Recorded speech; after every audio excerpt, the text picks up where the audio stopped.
Estamos de volta aqui no Paideia, já com a presença de José de Anchieta Rodrigues, que é professor titular do Departamento de Engenharia de Materiais da UFSCar.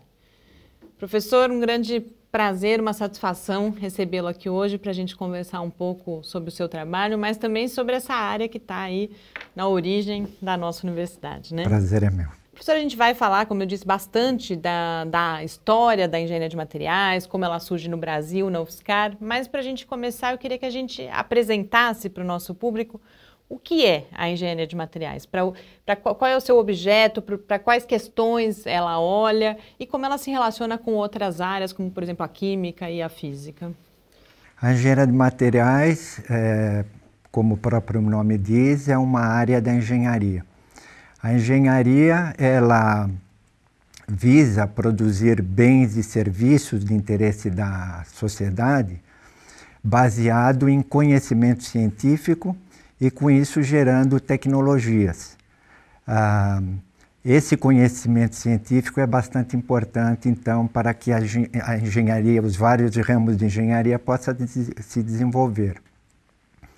É muito importante que a engenharia use materiais e energias da natureza com parcimônia. Hoje, dentro de um contexto ambiental, isso é bastante importante. A engenharia de materiais, dentro desse contexto, ela se dedica ao desenvolvimento, à pesquisa, à fabricação e à utilização dos diversos materiais. Então, esse é o foco da engenharia de materiais. Para isso, a parte científica da engenharia de materiais é bastante importante e isso vem, então, se vê nos cursos que formam engenheiros de materiais uma forte base científica, já que a engenharia precisa disso. Então, digamos, para as pessoas entenderem melhor, o engenheiro de materiais está plenamente preparado para dominar tudo o que se refere aos materiais, principalmente a sua fabricação e a aplicação dos materiais. Esse ponto de vista é importante porque você pode perceber que todas as outras engenharias, seja ela de qualquer ramo, mecânica, eletrônica, elétrica, aeronáutica, de alimentos, florestal, química, enfim, todas as áreas de engenharia são clientes da engenharia de materiais, porque todas elas, para concretizar os seus projetos, precisará de alguns materiais adequados para os requisitos daquele projeto. Nesse sentido, né, a engenharia de materiais, acho que mais do que qualquer outra engenharia, ela tem um caráter muito interdisciplinar, né? Sim.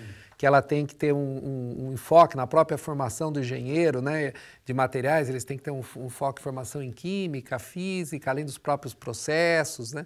Então, e acho que em particular, né, eu já dei aula várias vezes para os alunos da engenharia de materiais, são excelentes alunos, né, geralmente, e a gente vê que muitas vezes esse próprio estudante ele tem um perfil um pouco diferente dos outros estudantes que a gente está acostumado a ver nos cursos de engenharia, né? Eles têm mais esse caráter mesmo investigativo, né, de fazer. Eu acho que talvez você poderia falar um pouquinho sobre esse aspecto que talvez a engenharia de materiais da UFSCar ela é muito forte justamente na parte da pesquisa, da formação, e isso acaba influenciando diretamente a graduação dos nossos estudantes. Com certeza. Então, a base científica da engenharia de materiais é muito forte, ela é essencialmente multidisciplinar, interdisciplinar, tanto é que na pós-graduação, é interessante esse aspecto, na pós-graduação, no mestrado e no doutorado em engenharia de materiais, que nós temos aqui na UFSCar também,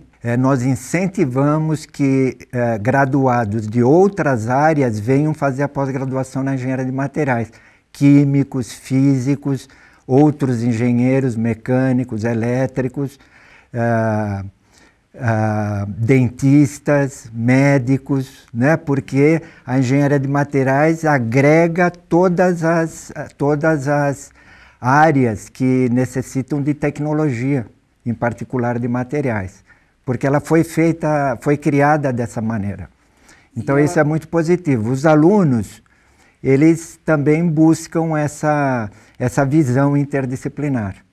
E a nossa aqui foi pioneira, né, no Brasil nessa área, não é isso? A nossa foi pioneira no Brasil e na América Latina. Na década de 1970, na verdade, na década de 1960, professores do chamado Departamento de Física e Ciência dos Materiais, aqui da USP de São Carlos, na época só existia o que hoje é o Campus 1, tiveram uma visão de futuro extremamente importante para o Brasil, que na verdade era um fenômeno mundial em que o mundo se voltava para o desenvolvimento dos materiais como um todo, né? Para entender um pouquinho essa questão histórica, a metalurgia é uma ciência muito antiga. E no Brasil, nessa época, já existia engenharia metalúrgica, engenharia de minas, que cuidava, o foco era essencialmente os materiais metálicos. E a engenharia de minas beneficiando os minérios dos quais se extraem os metais. Não existia um profissional, não existia alguém que visse os materiais como um todo. E aí que foi então a visão de futuro, depois eu posso citar o nome desses professores aqui do Departamento de Física e Ciência dos Materiais, da USP de São Carlos, que idealizaram um curso de engenharia de materiais para se dedicar ao desenvolvimento e fabricação dos materiais. Uhum. E professor, o senhor chegou aqui um pouco depois desse início, né, em 1976, o curso começa em 1970, o departamento a gente está agora comemorando os 45 anos, então eu queria que a gente continuasse um pouco nessa perspectiva histórica, como foi esse começo, mas depois que o senhor falasse também o que aconteceu, né, tudo que mudou na engenharia de materiais, na universidade e na ciência brasileiras. Mas a gente começa com a história. Essa parte histórica é bastante interessante, em particular para o cidadão são carlense, né, porque é um fenômeno são carlense. Professores como Sérgio Mascarenhas e Milton Ferreira de Souza, professores do Departamento de Física e Ciência dos Materiais, com grande relacionamento internacional, principalmente com os Estados Unidos, tiveram essa visão, né, de um curso de engenharia de materiais, que é interessante do ponto de vista histórico. Na verdade, esse curso foi idealizado como Engenharia de Ciência dos Materiais, o que seria uma coisa um pouquinho complicada de se definir, né? E depois que ficou definitivamente Engenharia de Materiais. Mas esses professores, então,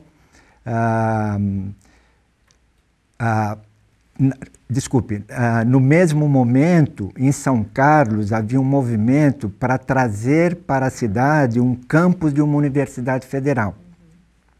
E, na época, o deputado federal Ernesto Pereira Lopes, que era presidente da Câmara, ele contribuiu muito para esse movimento e se conseguiu trazer o campus hoje da Universidade Federal de São Carlos, que foi instalada na antiga Fazenda Tranchã, aqui de São Carlos. Então, juntou-se essas duas oportunidades, a ideia da engenharia de materiais e o campus de uma universidade nova, importante para o estado de São Paulo, e em particular para São Carlos. Então, a UFSCar começa em 1970, na verdade no papel, acho que em 1968, e os cursos efetivamente em 1970, com um curso de licenciatura em Ciências e o curso de Engenharia de Materiais. E aí não existia, obviamente, professores de Engenharia de Materiais. Então, os professores eram professores emprestados do Departamento de Física, do Instituto de Física e Química de São Carlos, que agora se desdobrou em 2 institutos, e professores da Unicamp, foram os que contribuíram, da Engenharia Mecânica da Unicamp, contribuíram muito, e também da Metalurgia da USP de São Carlos. Então foi assim esse início em 1970. Em 1972, sentiu-se a necessidade de se criar, então, o Departamento de Engenharia de Materiais para assumir as disciplinas desse curso. E, em 1974, forma-se, então, a primeira turma de engenheiros de materiais. Então, esse início foi bastante interessante, um movimento, digamos, de pessoas da ciência, da área básica, da física, que criaram esse curso de engenharia que depois, hoje, né, o Departamento de Engenharia de Materiais está completando 45 anos e se verifica o pleno sucesso da área e como aquela visão de futuro daqueles professores se confirmaram, né, hoje com a importância dessa área da engenharia de materiais. Qualquer país hoje sem engenharia de materiais terá grande dificuldade de desenvolvimento tecnológico. E o Brasil ainda passa justamente por esse aspecto, né? O Brasil tem tantos recursos naturais, né? E a gente ainda tem um déficit, né, de poder avançar com esses recursos naturais, principalmente quando a gente fala de minérios, etc., né? E justamente aí é o papel da engenharia de materiais, né, de produzir novos materiais, de avançar com isso, né?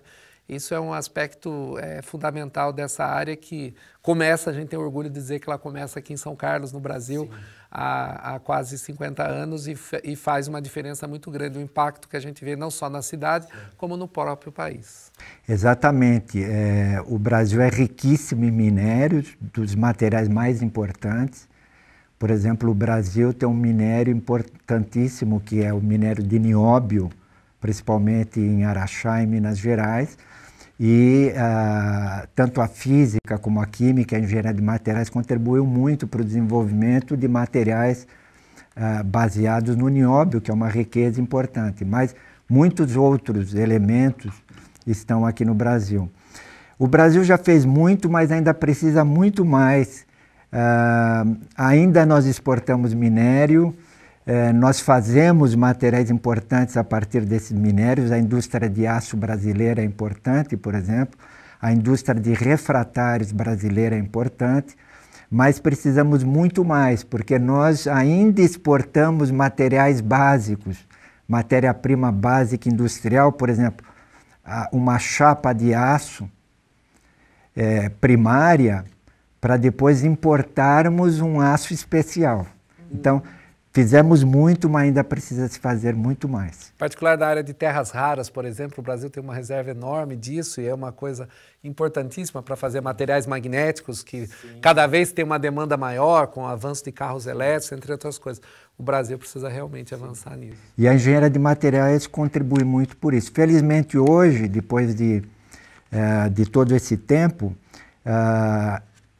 os cursos de graduação em engenharia de materiais se multiplicaram bastante. Falando um pouquinho dessa história, a partir de professores, então, de engenheiros de materiais formados aqui na UFSCar, criou-se o segundo curso de engenharia de materiais na Universidade Federal da Paraíba, na cidade de Campina Grande, que hoje é um campus independente federal.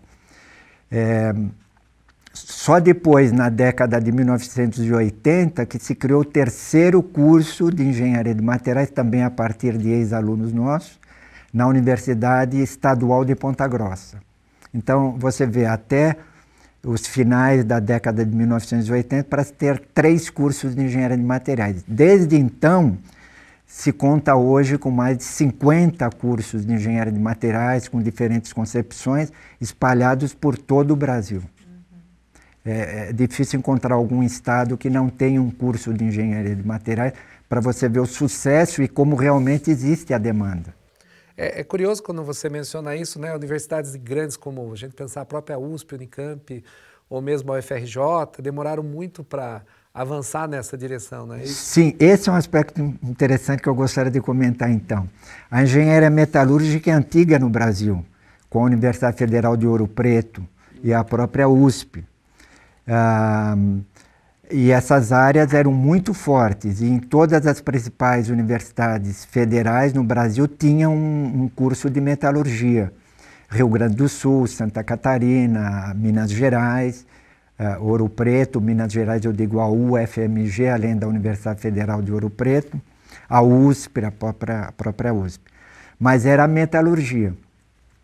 Quando surgiu o movimento da engenharia mundial, da engenharia de materiais em São Carlos, mas era um fenômeno mundial também, digamos assim, levou um tempo, é uma inércia natural de tudo que já existe, levou um tempo razoavelmente grande para aqueles departamentos que eram de metalurgia passar a enxergar a engenharia de materiais como aquilo que englobava a engenharia metalúrgica.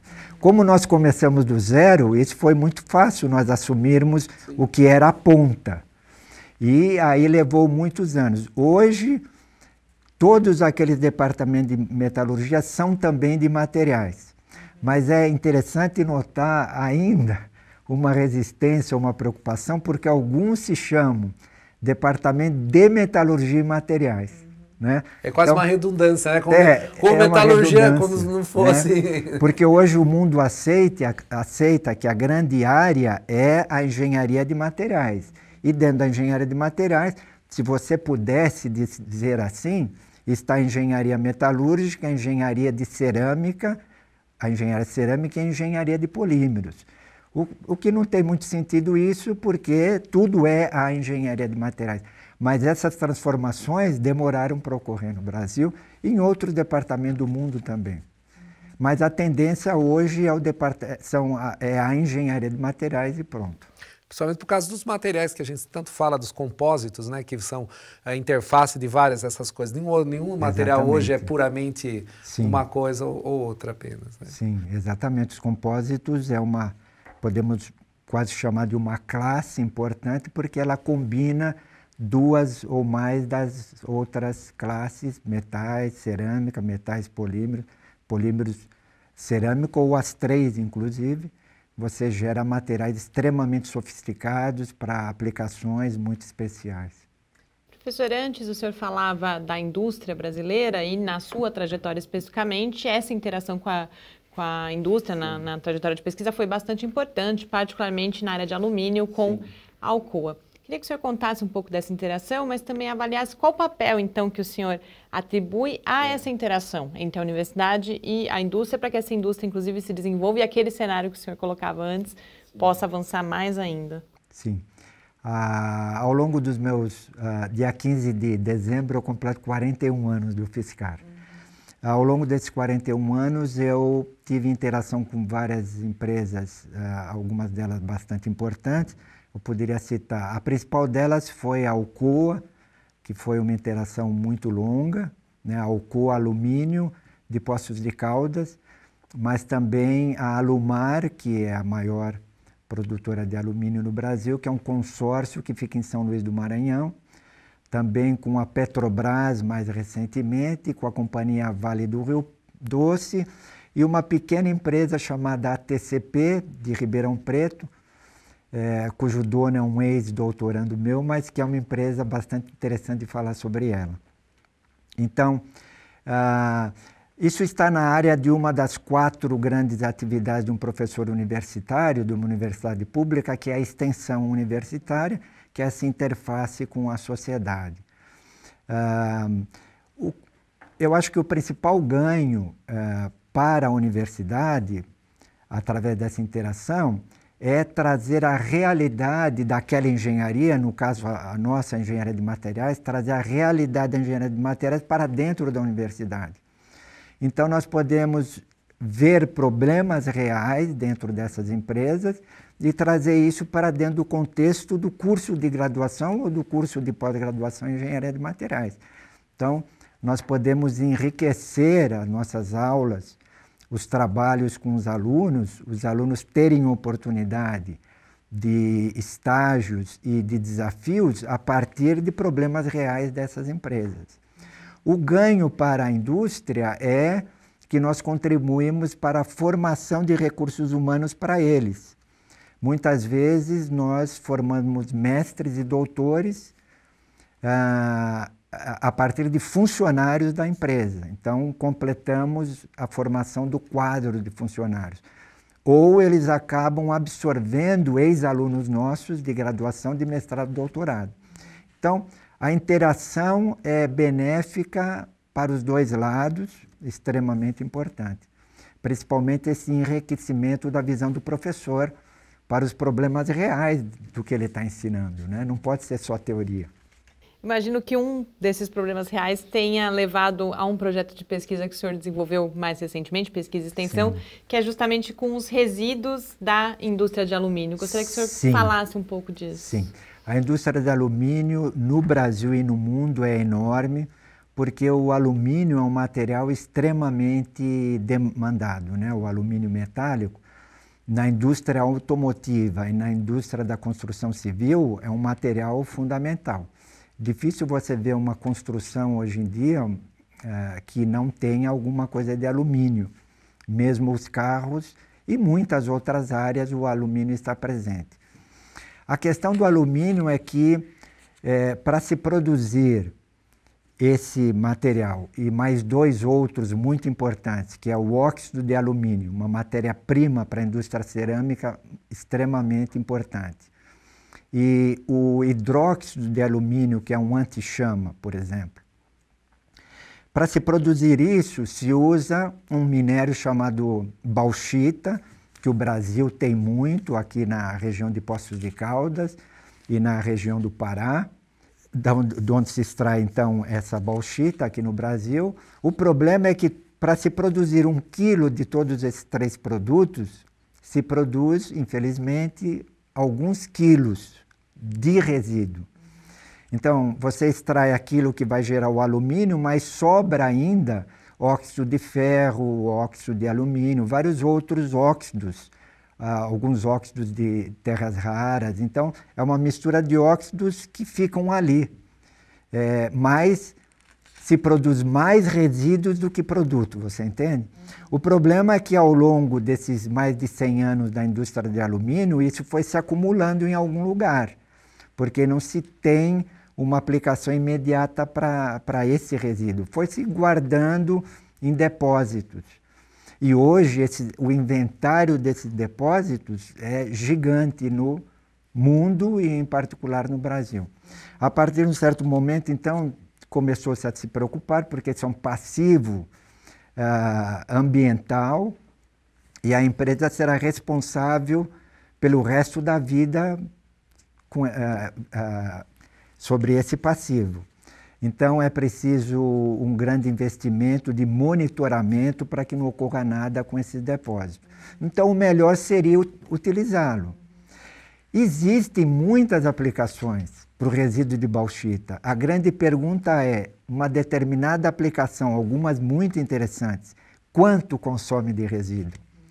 Como são toneladas, são milhões de toneladas, uma aplicação, embora muito interessante, que consuma anualmente alguns poucos quilos, não vai resolver o problema. Né? Uhum. Então, descobriu-se, se percebeu, e em particular nós contribuímos bastante para isso, mas tem outros centros no mundo que também contribuem para isso, principalmente a Austrália, por exemplo, que também é outra grande produtora de alumínio, que o setor industrial do cimento produz uma quantidade de cimento também enorme no mundo e no Brasil, porque o concreto e a argamassa, que é feita a partir do cimento Portland, também gera ou produz toneladas, milhares e milhares de toneladas, na verdade milhões de toneladas de cimento por ano.